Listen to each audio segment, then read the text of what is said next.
Hey everyone, it's Daniel here from Infovest. Hope you're all doing well. Just wanted to quickly review this article here. Talks about the major layoffs in 2023.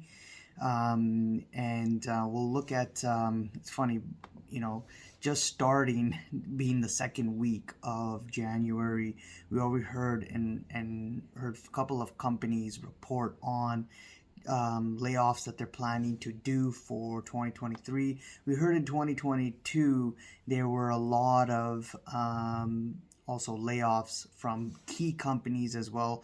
More than 120 US companies, including tech startups, major banks, manufacturers, and online platforms, basically laid off and conducted layoffs last year, so cutting nearly around 125,000 employees, according to Forbes layoff tracker. And the biggest one was from Facebook and Instagram, the parent company now known as Meta. Basically laid off roughly 11,000 employees in November. And then the company with the most rounds of cuts was Peloton last year, which underwent four separate rounds of layoffs, including one that affected more than 2,800 workers. And this was, as expected for companies like Peloton that definitely, that did well during the pandemic. And now when things went back to normal and gyms started to open, obviously names that did very, very well and that exponentially went up, just like how Bitcoin went up. They've seen a lot of their share price reverse, right? Now, we're only 2 weeks into 2023 and we're already getting a lot of news from major companies. So let's start with a couple of them. The first one on January 11th, you had BlackRock that basically came out and they told employees the New York based company plans to reduce its headcount by 2.5%, and the company did not immediately respond to Forbes' inquiry for further details, but in an internal memo obtained by Bloomberg, mentioned that uncertainty is around us and necessities of staying ahead and making sure and following how the market does. This is the reason why they made their decision, right? And again, it's not that they're again planning to do it. Things can definitely change, but they expect that 2023 they will be reducing their headcount for the year. Now, I'll post this link in the description for you to read up on this as well, and you'll be able to follow along as well. So the next one also on January 11th was the Flexport. And this company basically announced that it plans to cut 20% of its global workforce. So that's about, that will basically affect 662 of its more than 3,300 employees, according to data from PitchBook. And again, the reason for that was because they were saying the supply chain startup is not immune to the world of the macroeconomic downturn. So for sure, there's a lot of supply chain issues still today, even as China reopens. Still, you have war with Russia, Ukraine. Doesn't mean that supply chain will go back to how we saw back in 2019. There's still a lot of uncertainty around that.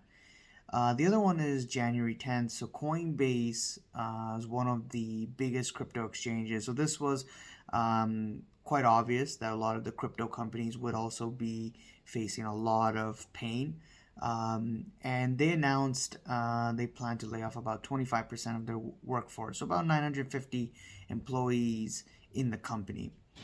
And so that was announced on January 10th. January 9th, Goldman Sachs also came out and said could lay off as many as 3,200 employees in one of the biggest round of job cuts so far in 2023 as investment banking giant prepares for possible recession. Multiple outlets reported, citing people familiar with the job cuts. So, the theme being, again, 2023, uncertainty, supply chain issues, possible recession, etc. Although even though CPI report that came out on Thursday looked as if that, things are getting better, inflation's getting better, prices are getting better, and the fact that, the probabilities of a soft landing has now increased. It'll be very interesting to see in the coming months if that's the case. If you do get a soft landing, then sure, a lot of these comments and these expectation plans can definitely reverse. But as of right now, we don't see anything that suggests that, especially when you have ISM and other data points that suggests towards weakness in the growth and the economy. And also, if you look at the CPI report, the shelter, the goods, the food prices as well. Something that the Fed is also monitoring and has long way to go. Right, 6.5% year over year CPI is also something that needs to still come down to the 2% target. Right, so so big one from Goldman Sachs. Definitely, we'll have to monitor that as well, especially as earnings come out, especially as bank earnings starting Friday and onwards. We're going to hear more about this theme, and it'll be very interesting to see what more they have to say. Now, January 9th, AI startup Scale AI basically announced plans to cut 1/5 of its staff, and so they mentioned that as well because of the environment. January 5th, online apparel company Stitch Fix will basically lay off 20% of its salary staff. And January 5th, crypto lender Genesis Trading, no surprise there, reportedly laid off 30% of its workforce. And January 4th, the biggest one, which for this year so far, was Amazon, which is the biggest company out there, to lay off basically 18,000 positions, including jobs that were cut in November. Right, so and the messaging that the CEO basically had is uncertain economy after hiring rapidly, and Amazon was one of those companies that were offering $20 plus in terms of wages, and hiring enough people for the warehouse, just because they needed to fulfill the orders. And now with the demand crunch happening and over hiring that Amazon did, of course, you would see a lot of layoffs happen and Amazon be heavily affected by that, especially with the high wages that they promised.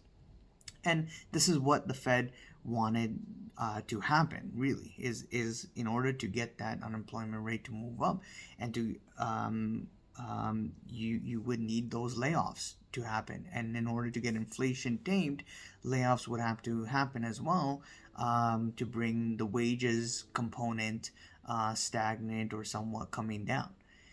January 4th, San Francisco-based software giant Salesforce, another one, will reduce its headcount by 10% or 7,900 employees. And January 4th, Vimeo, basically online video platform, which is announced its second round of cuts in the past 6 months, which will affect basically 11% of the workforce. So this happened over the span of just 2 weeks, in the start of the year of 2023. Again, we'll have to continue to monitor signs like this. This is just the beginning. Now, whether if we get a soft landing, hard landing, will all be dependent how high, how much further we go in terms of interest rates, the effects also that we need to that we can still see from all the tightening that we've done in 2022. And the only reason why you could see a soft landing is if really the economy is taking all the rate hikes that the Fed has done in 2022 and are able to sustain that with a strong labor market. But if the labor market is strong and the equity markets continue to move up higher, doesn't that give the Fed more ammunition to continue with its rate hikes, even if it's doing 25 basis points rate hikes? And even if they continue to do that, shouldn't that eventually cause some pain or break something? It'd be very interesting to see, especially a lot of companies have been over levered with low rates, right? If you think about it, for 10 plus years, you had rates that were close to zero for a decade long.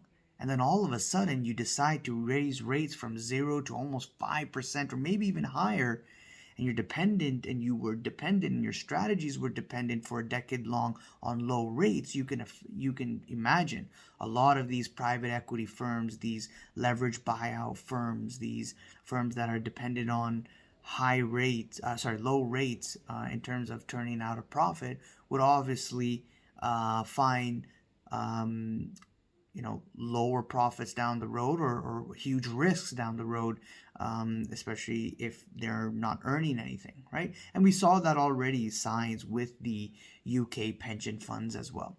So very interesting. I'll link this article again in the description. Take a look at it. Leave a comment below, subscribe, hit the like button and the bell icon to be notified on the next video, and I'll see you guys around. Cheers.